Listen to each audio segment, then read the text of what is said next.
ಇನ್ನು centring pole ಬಿದ್ದು ವಿದ್ಯಾರ್ಥಿನಿ ಸಾವನ್ನಪ್ಪಿದಂತಹ ಪ್ರಕರಣಕ್ಕೆ ಸಂಬಂಧಪಟ್ಟ ಹಾಗೆ ವಿಕ್ಟೋರಿಯಾ ಆಸ್ಪತ್ರೆಯಲ್ಲಿ ಪೋಸ್ಟ್ ಮಾರ್ಟಮ್ ಕಂಪ್ಲೀಟ್ ಆಗಿದೆ. ಮರಣೋತ್ತರ ಪರೀಕ್ಷೆಯ ಬಳಿಕ ಕುಟುಂಬಸ್ಥರಿಗೆ ಮೃತದೇಹವನ್ನು ಹಸ್ತಾಂತರ ಮಾಡಲಾಗಿದೆ.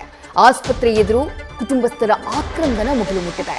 ನಿನ್ನೆ ಸೆಂಟ್ರಿಂಗ್ ಪೋಲ್ ಬಿದ್ದಂತಹ ಪರಿಣಾಮ 15 ವರ್ಷದ ಬಾಲಕಿ ಡ್ಯಾನ್ಸ್ ಕ್ಲಾಸ್ ಮುಗಿಸಿ ತನ್ನ ಮನೆಗೆ ಮರಳುತ್ತಾ ಇದ್ದಂತಹ ಬಾಲಕಿ ರಸ್ತೆಯಲ್ಲೇ ಪ್ರಾಣವನ್ನ ಕಳ್ಕೊಂಡ್ಬಿಟ್ಟಿದ್ಲು. ಪ್ರಕರಣಕ್ಕೆ ಸಂಬಂಧಪಟ್ಟ ಹಾಗೆ ಬಾಲಕಿಯ ತಂದೆ ಬಿಬಿಎಂಪಿ ಸೇರಿದಂತೆ ಹಲವರ ವಿರುದ್ಧ ಆರೋಪವನ್ನ ಮಾಡಿ ಕಂಪ್ಲೇಂಟ್ ಅನ್ನ ಕೊಟ್ಟಿದ್ದಾರೆ. ಸದ್ಯ ಈ ಕೇಸ್ಗೆ ಸಂಬಂಧಪಟ್ಟ ಹಾಗೆ 7 ಜನರಿಗೆ ನೋಟಿಸ್ನ ನೀಡಲಾಗಿದೆ. ಆ ನಿರ್ಮಾಣ ಹಂತದ ಕಟ್ಟಡ ಎಲ್ಲಿಂದ ಆ ಸೆಂಟ್ರಿಂಗ್ ಪೋಲ್ ಬಿತ್ತೋ ಆ ಕಟ್ಟಡದ ಮಾಲೀಕ, ಗುತ್ತಿಗೆದಾರ ಸೇರಿದಂತೆ 7 ಜನರಿಗೆ ನೋಟಿಸ್ನ ಸರ್ವ್ ಮಾಡುವಂತಹ ಕೆಲಸವನ್ನ ಪೊಲೀಸರು ಮಾಡಿದ್ದಾರೆ ಅನ್ನುವಂಥ ಮಾಹಿತಿ ಸಿಗ್ತಾ ಇದೆ. ಡೀಟೇಲ್ಸ್ ನಮ್ಮ ಪ್ರತಿನಿಧಿ ಅಂಕಿತಾ ನೀಡ್ತಾ ಹೋಗ್ತಾರೆ. ಅಂಕಿತಾ, ಯಾರದ್ದೋ ನಿರ್ಲಕ್ಷ್ಯಕ್ಕೆ ಈ ಕುಟುಂಬದ ಕುಡಿ ಅವರು ಕಳ್ಕೋಬೇಕಾಯ್ತು. ಬಾಳಿ ಬದುಕಬೇಕಾಗಿದ್ದಂತಹ ಬಾಲಕಿ ಉಸಿರನ್ನೇ ಚೆಲ್ಲಬೇಕಾಯ್ತು, ಅದು ನಡು ರಸ್ತೆಯಲ್ಲಿ. ನಿರ್ಲಕ್ಷ್ಯ ಮಾಡಿದವರಿಗೆ ಶಿಕ್ಷೆಯಾಗಲೇಬೇಕು. ಪ್ರಕರಣದ ತನಿಖೆ ತೀವ್ರವಾಗಿ ನಡೀಲೇಬೇಕು. ಈಗ 7 ಜನರಿಗೆ ನೋಟಿಸ್ನ ನೀಡಲಾಗಿದೆ ಅನ್ನುವಂಥ ಮಾಹಿತಿ. ಯಾರ್ಯಾರಿಗೆ ನೋಟಿಸ್ ಕೊಟ್ಟಿದ್ದಾರೆ? ವಿದ್ಯಾ ಸೆಂಟ್ರಿಂಗ್ ಪೋಲ್ ಬಿದ್ದು ವಿದ್ಯಾರ್ಥಿನಿ ಏನು ಸಾವನ್ನಪ್ಪಿದ್ರು ಆ ಪ್ರಕರಣಕ್ಕೆ ಸಂಬಂಧಪಟ್ಟಂತೆ ಈಗಾಗಲೇ ಪೊಲೀಸರು ಕೂಡ ಅಂದ್ರೆ ವಿವಿಪುರಂ ಪೊಲೀಸರು ಕೂಡ ತನಿಖೆಯನ್ನ ಆರಂಭಿಸಿದ್ದಾರೆ. ಮತ್ತೊಂದು ಕಡೆ ಆ ತೇಜಸ್ವಿನಿ ಕುಟುಂಬಸ್ಥರು ಕೂಡ ಗಂಭೀರ ಆರೋಪವನ್ನ ಮಾಡ್ತಾ ಇರುವಂತದ್ದು. ಅಂದ್ರೆ ಪೊಲೀಸರು ಎಫ್ಐಆರ್ ಅನ್ನ ಮಾತ್ರ ದಾಖಲಿಸಿದ್ದಾರೆ, ಆದ್ರೆ ತನಿಖೆ ಯಾವ ರೀತಿ ಸಾಗ್ತಾ ಇದೆ ಅನ್ನೋದ್ರ ಬಗ್ಗೆ ನಮಗೆ ಮಾಹಿತಿ ಇಲ್ಲ ಅನ್ನೋದ್ರ ಬಗ್ಗೆ ಅವರು ಮಾತನಾಡಿದ್ರು. ಆದ್ರೆ ಅದರ ಬೆನ್ನಲ್ಲೇ ಈಗ ಪೊಲೀಸರು ಸುಮಾರು 7 ಜನಕ್ಕೆ ನೋಟಿಸ್ ಅನ್ನ ಸರ್ವ್ ಮಾಡಿದ್ದಾರೆ ಅನ್ನೋದ್ರ ಬಗ್ಗೆ ಮಾಹಿತಿ ಲಭ್ಯ ಆಗ್ತಾ ಇರುವಂತದ್ದು. ಅಂದ್ರೆ ನಿರ್ಮಾಣ ಹಂತದ ಕಟ್ಟಡ ಏನ್ ನಿರ್ಮಾಣ ಮಾಡಲಾಗ್ತಾ ಇತ್ತು ಆ ಸಂದರ್ಭದಲ್ಲಿ ಕೆಲವೊಂದು ಸೇಫ್ಟಿ ಮೆಜರ್ಸ್ ಅನ್ನು ಅವರು ತಗೋಬೇಕಾಗಿತ್ತು, ಆದ್ರೆ ಯಾವುದೇ ಮುಂಜಾಗ್ರತಾ ಕ್ರಮವನ್ನ ಅವರು ತೆಗೆದುಕೊಂಡಿರಲಿಲ್ಲ ಅನ್ನೋ ಗಂಭೀರ ಆರೋಪ.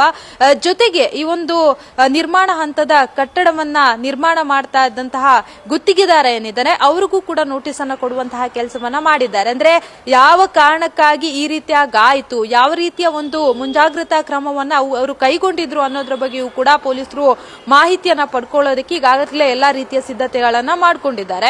ಮತ್ತೊಂದು ಕಡೆ ಮೃತ ತೇಜಸ್ವಿನಿ ಅವರ ಮರಣೋತ್ತರ ಪರೀಕ್ಷೆ ಕೂಡ ಈಗಾಗಲೇ ವಿಕ್ಟೋರಿಯಾ ಆಸ್ಪತ್ರೆಯಲ್ಲಿ ಮುಕ್ತಾಯ ಆಗಿ ಅವರ ಕುಟುಂಬಸ್ಥರಿಗೆ ಮೃತದೇಹವನ್ನ ಹಸ್ತಾಂತರ ಮಾಡುವಂತಹ ಕೆಲಸವನ್ನ ಕೂಡ ಮಾಡಿದ್ರು. ಅಲ್ಲೂ ಕೂಡ ಅವರ ಒಂದು ಆಕ್ರಂದನ ಮುಗಿಲು ಮುಟ್ಟಿತ್ತು. ಅಂದ್ರೆ ಇನ್ನು ಬಾಳಿ ಬದುಕಬೇಕಾಗಿದ್ದಂತಹ ಹುಡುಗಿ ಈ ರೀತಿಯಾಗಿ ಸಾವನ್ನಪ್ಪಿರುವಂತದ್ದು ನಿಜಕ್ಕೂ ಕೂಡ ಅವ್ರಿಗೂ ಕೂಡ ಸಾಕಷ್ಟು ನೋವನ್ನ ತಂದಿದ್ದೆ.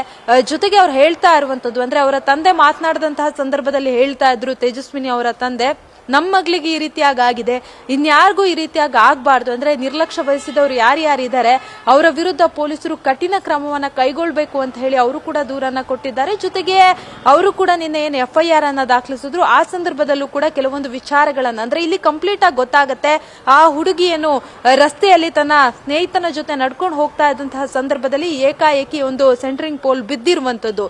ಸೊ ಇಲ್ಲಿ ಕಟ್ಟಡದ ಮಾಲೀಕರ ನಿರ್ಲಕ್ಷ್ಯ ಎದ್ದು ಕಾಣ್ತಾ ಇರುವಂತದ್ದು. ಸುಮಾರು 7 ಜನ ಈ ಒಂದು ಕಟ್ಟಡದ ಮಾಲೀಕರು ಅಂತ ಕೂಡ ಹೇಳಲಾಗ್ತಾ ಇದೆ. ಸೊ 7 ಜನರಿಗೆ ನೋಟಿಸ್ ಅನ್ನ ಕೊಡುವಂತಹ ಕೆಲಸವನ್ನ ಈಗಾಗಲೇ ಪೊಲೀಸರು ಕೂಡ ಮಾಡಿದ್ದಾರೆ.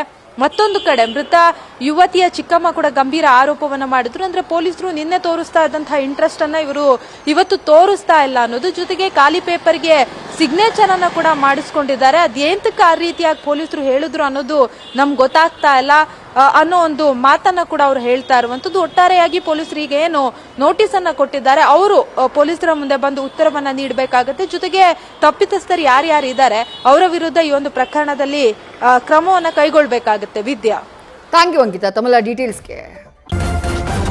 ನ್ಯೂಸ್ ಫಸ್ಟ್ ನಿರ್ಭೀತಿಯಿಂದ ನಿಮ್ಮ ಪರವಾಗಿ.